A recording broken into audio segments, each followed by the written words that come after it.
So you see, President Museven and the friends, they had made their plan in a way that there will be no opposition in the country by 2026. That's what they had planned, because there was even one time when President Museven made a statement. It was like, there will be no opposition in the country in some few years to come. That's what he was trying to mean. They had planned their thing. And of course, to achieve their target, they had to use a lot of strategies. They had to use different strategies. Among the strategies they used what we call the agents. They used the agents. They trained a lot of people. And those people were assigned with different duties to perform. They were given different duties. And of course, after giving them duties, they were sent to different opposition parties. Talk of FDC, talk of DP, and talk of NUP. And among the duties they were given to perform, some of them they were sent to confuse, and bring divisionism within the party leaders and the party supporters. That was the first duty. Another duty, some of them they were sent to those opposition parties to act as spies, to be in the party and act as if they are party members, as if they love the party so much, as they are getting information and feeding it to President Museven. Another duty, or the third duty, some of them they were sent to act as shields. We call them. They were sent to act as shields to NRM candidates, especially in these times of elections. They were sent to act as shields. Take an example like in NUP, they were sent to fight for the card, so that in case they get the card, they participate in elections on NUP ticket. And if it happens and they go through, they reach the parliament, they now change the elected to NRM. That was the third duty. When we go back to the other first duty of dividing and confusing party, you saw that thing happening in FDC. Don't think that issue that happened on FDC, it was just by accident. It was a planned move. And those people, or the agents of President Museven that accomplished that mission, what I know, they were rewarded and paid. People like Nanarama Fabi, people like Patrick Amuriat, don't think those people, they worked for nothing.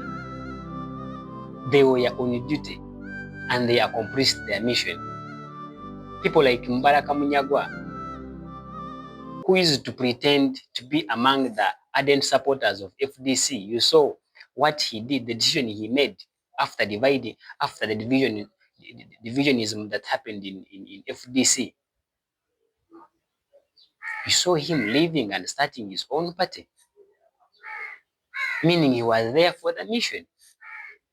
Go to NUP. Such people, they also sent to NUP to divide NUP. You see, these people, they have understood what we call politics. Politics is like their game now. It is like their game. Those agents were again sent to NUP. They realized the NUP as a party is so much centered in Uganda. It has a lot of support in Uganda region. So in order to weaken NUP, they also had to send those agents to divide NUP. That's why at the end of the day, we saw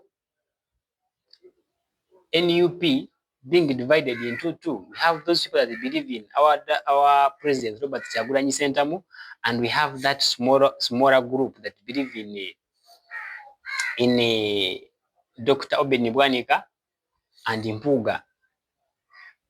Meaning Mpuga and Dr. Obed Bwanika, they failed the mission. They failed. They didn't do as how they expected. You see? So those guys, they planned their thing earlier. But what I can tell President Museven is this information or this message goes to President Museven. We've never seen the rise of states. We've never seen that. We've never seen the rise of empires. It has never happened. All that we always see is the rise and the fall of states, rise and the fall of empires. At this time, you're using the guns, you're using the money, the taxpayers' money. You take yourself to be more powerful. But the truth is, your time is almost gone. Your time is almost gone. The best thing you can do now, if you're to be remembered as a hero, is to allow or to accept power transition peacefully. Is to accept power transition peacefully. Again, this message goes to the police. This message goes to the army. At this time, you have the guns, you have the authorities, but have you ever asked yourself, if it happens and you find you're deprived of all those authorities, and then you come back to the people that you're torturing right now, you're torturing their children, how will you live with them? Because of course, if it happens and this government falls, there will be other people to be in your positions. Meaning you'll go back to those people you're torturing right now. How will you stay with them? How will you? How will you stay with them? You see,